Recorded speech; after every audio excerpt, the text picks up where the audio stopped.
Hello and welcome to Music with Mason. I am Mason Fall from 88.1 The Point, and you are currently listening to an interview conducted by me, and I am here with The Backfires. How are you guys doing over there? Good, man. How are you? I am doing fantastic. So, The Backfires are a New York band who originated from Chicago, I believe, and all recently met up with each other. Correction, London, not Chicago. London. No association with Chicago. Yeah, Richmond. Oh yeah, okay. No. My bad. You guys are from London. So, again, I apologize for that. A little bit of a mix-up there. So, how did you guys end up in New York?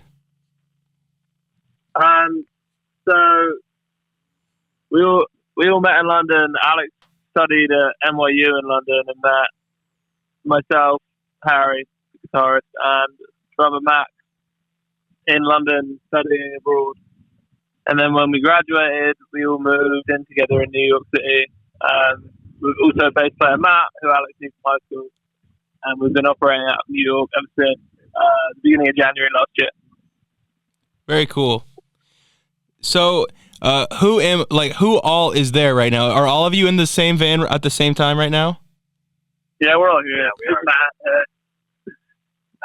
here. Hello. Hello. We're currently driving from Charlotte to Nashville for a day off on tour before driving to Springfield, Missouri tomorrow. That's right. You're on the Moving Out tour right now. Yeah. So, I guess one of the questions I have is, how did you meet up with Phone Boy Music? I guess I met James, their bass player, a few years ago. He was going to college with one of my friends from high school. And I met them when they only had like a couple songs out, and then just became fans of them and sort of got to know them over the last couple of years as well. So. Okay, very cool. So I also know on this tour you guys are going to be heading over to Des Moines in December, right? We are. Yeah, I think we're doing. Is that XBK? I think is where we're playing. Yeah, that's right. So how many times have you guys? Do you guys remember how many times you visited Iowa? 0. Yeah, Zero. So I don't think any of us have been to Iowa. I don't think any of us have ever stepped foot in Iowa before. So do you guys know anything about Iowa? Anything interesting about Iowa? Or is it just like another state? I know that they grow corn there. We do. We certainly do. That's the only thing I know. They eat potatoes? Not a whole lot of potatoes, but we do grow a lot of soybeans. Lots of soybeans. Oh, nice. So, What would you recommend to do while we're there? I do recommend that you check out some of the local family businesses, because we do have a lot of worldwide top 100, Billboard 100 businesses, but you should really check out, local restaurants and stuff. I believe in Des Moines, they have a Made Right there. It's a diner, 50s style themed. It's really cool. You should check it out. Very awesome. So I do know that you guys are touring all around the world. How far would you say you have traveled mile-wise? Mile-wise? Like in total, or like at one time? I mean, I guess how long would you say your longest tour so far has been? I currently on it. I think we're currently on it. It'll probably be at least Maybe 8,000 miles drive. Yeah. Close to 10,000 miles driving. Oh my, man. Not Close to 10,000 miles. Jeez. That's a gross over. That's That's a gross over. You're out up the nearest 10,000. Wow. That being said, that we've probably traveled more than 10,000 miles by the end. We'll have traveled more than 10,000 miles. Okay. This year. So I do know that you guys have recently been playing the Lo-Fi. It's not this tour. I know London at the top of this year, and that was a lot of fun. But I think that doing a full UK tour would be very exciting. I think going to play in Europe is very exciting. Japan, South America. I think, yeah. Australia. We've had a lot of requests from Australia recently, and I think Australia would be awesome if we could figure out how to get over there. But I think that the most manageable thing next year that we're hoping to do would be a UK tour, and I think that would be really great. With a grand finale in Glasgow. All right, that's very yeah. I mean, I haven't talked to or been in contact with anyone. I completely forgot you guys were British. I had no idea. I completely forgot about it. Half British. Half British. Yeah, That's right. Half British, half American. I'm sorry about that. Yeah. So So London, not Chicago thing. So I did look through a few of your Instagram and Facebook photos. I noticed one of you guys had a Blondie shirt on. Oh yeah, that was me. That was Matt. So are you a Blondie fan? Yeah, I think I'm a Blondie fan. I wouldn't say it's like my top 10, but He listens. yeah, I very much enjoy like the New York City like historical context of like the 1970s, and they're just like a huge play in that. And I think Debbie Harry is just kind of an idol of mine, honestly. Very cool. I also noticed that Max wore a Regent Sounds tank top. What is Regent Sounds? Regent Sound is like a record shop guitar shop in London. And Harry and I both have a Regent Sound shirt that we sort of alternate between shows. But I was wearing it because Taylor Hawkins from Foo Fighters used to wear it when he played in London, and so I thought that was really cool, and that's a bit of a nod to him. Okay, very cool. This is kind of a bland question that I'm sure every single interviewer has asked a musician or performer or anyone. Who inspired you guys to pick up an instrument and start playing and join a band and do what you guys love? I think just seeing like our favorite bands live when we were kids, to be honest, and just thinking that we wanted to do that. I saw the Killers in the O2 Arena when I was like 10, and I was like, I just want to do that. So like, hopefully in the next 5 years we'll play the O2 Arena and my dreams will be true. Come full circle and inspire some kids, right? Yeah, that's the goal. But we'll see, I guess. Very cool. So what about you, Alex? In Washington, D.C. at a venue called 930 Club. And I just remember thinking that they sounded great, and I thought that they were really fun to watch. And I think that sort of was like a big influence for like me wanting to be in a band and write songs in a specific way. At that point, I think I was writing more singer-songwriter kind of things, and then it was more of like, oh no, I want to be in a band. And then I sort of got to other bands as well, sort of down the line. But I think that was also one of the things that like I was already sort of drawn to like UK music from like Arctic Monkeys on the radio a lot growing up, and I think that like that was always cool. I like AM and listening to that, like I feel like that was like one of my go-to records in the car.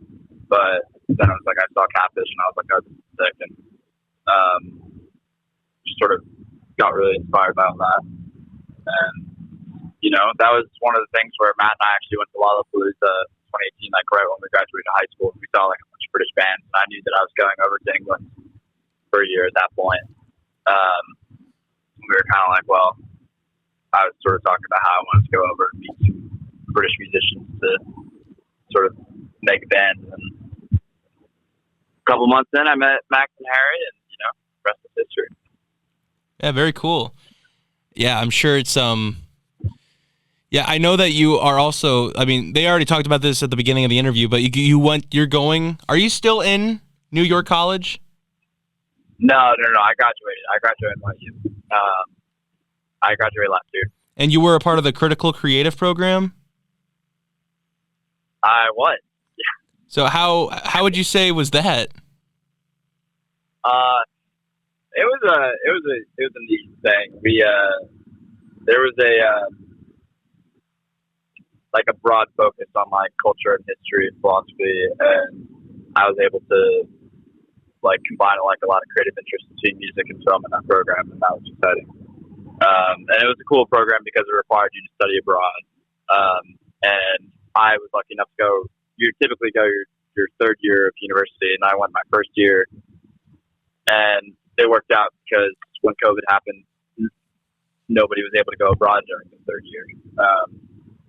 So I was one of the few people in my class that actually got to study abroad. Wow. Jeez.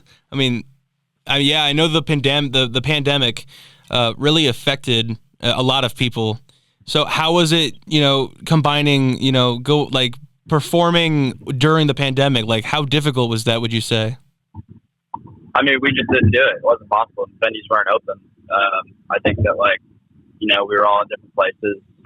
There was borders closed between the UK and US, for 18 months. And,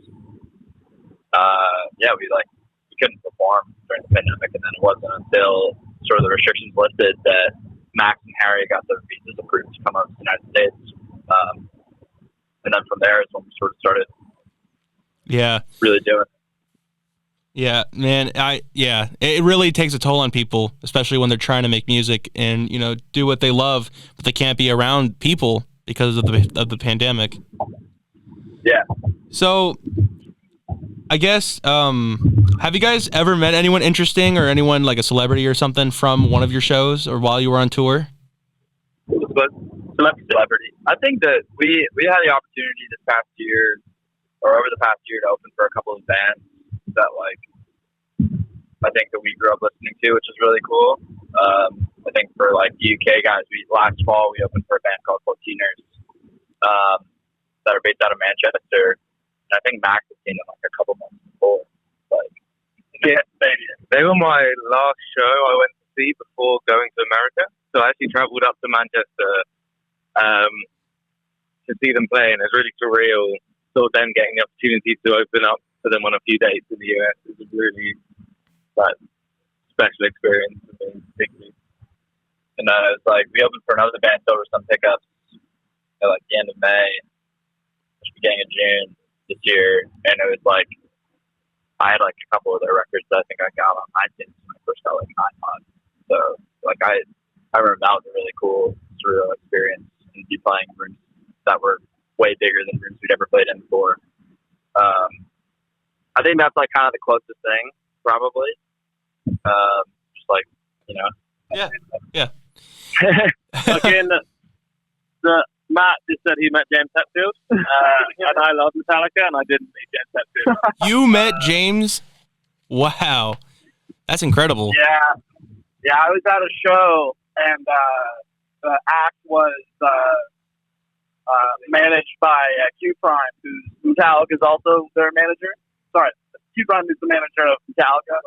Yeah, and James was just upstairs in the VIP section. Do you know who it was? I looked at him and I was like, wow, that guy looks really familiar. And then I was walking away, and while I was talking to him and another person, I didn't really know who he was. And then I walked away and realized it, and then immediately texted Harry and was like, dude, no way. Wow, that's so that was fun. That should have been it. That's really interesting, man. Just bumping into him, just at the same place at the same time. Yeah. So, would you say at one instance at one of your shows, something really crazy happened? Has anything stood out or made a mark in your memory that something really crazy happened at one of your shows? I think that we've just been really grateful to have people really start to support us in these shows. I think that we've had fans bring flowers and things or make bracelets for us, and I think that's been a really cool thing. We've had a couple of people drive really far distances and make custom merch. Yeah, make custom merch. But so I think that's been really exceptional to see. It's just there was a girl who drove 12 hours to see us in Atlanta a few weeks ago, and that's just insane. I wouldn't think to drive 12 hours for any musical band. That's incredible. For someone to care enough about us and want to do that, I thought it was remarkable. Yeah. And so, I think it's just been really cool to see the support that people are showing us, and we're really grateful for that. Yeah, that's really incredible. 12 hours. That's a toll. I mean, she hopefully she must have slept at a hotel, or else she just drove 12 hours without sleeping. Yeah. Just to be at a show and having to be pumped up and ready for it. That's crazy. That's crazy to think about. I think she said she did it in one day. She'd up to 5 a.m. Yeah. Drove 12 hours. Yeah. think And then she watch had- the show, and then I guess you must have said that. She must have said. And then go about the next day. Yeah. Jeez. Man. So how long would you say each of you have played your instruments? How long have we played our instruments? Just very. I think Matt and I 10 years plus. Yeah, I think I was like 12 or something. Yeah, I like adults. you played 10 years plus. For sure, bro. I'm 23 years old. Yeah. Play guitar since I was like 9 years old. Yeah, since we're all like 10 on average, probably. Yeah, cool.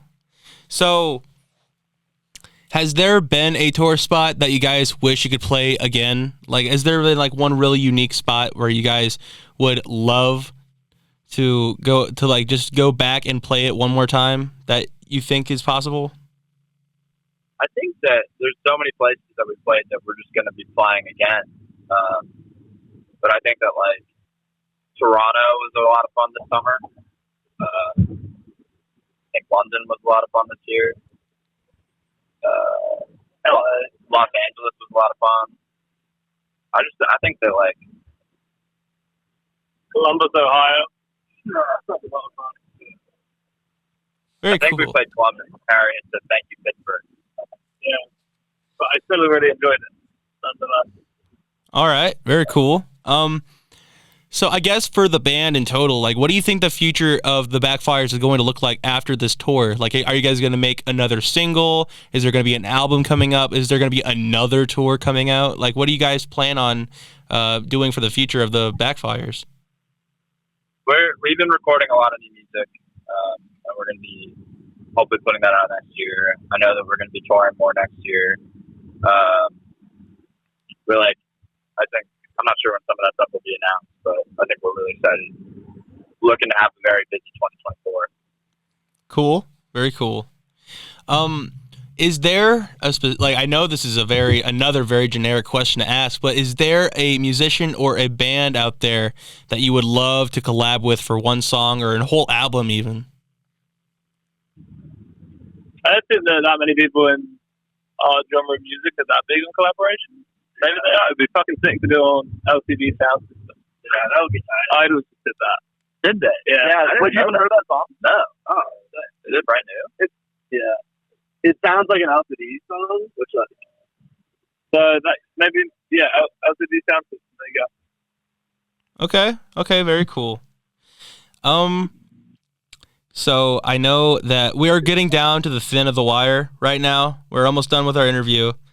Is there something you would like to tell all the young and aspiring bands and musicians out there who really want to continue, that just feel a little lost right now, but they really want to make it work?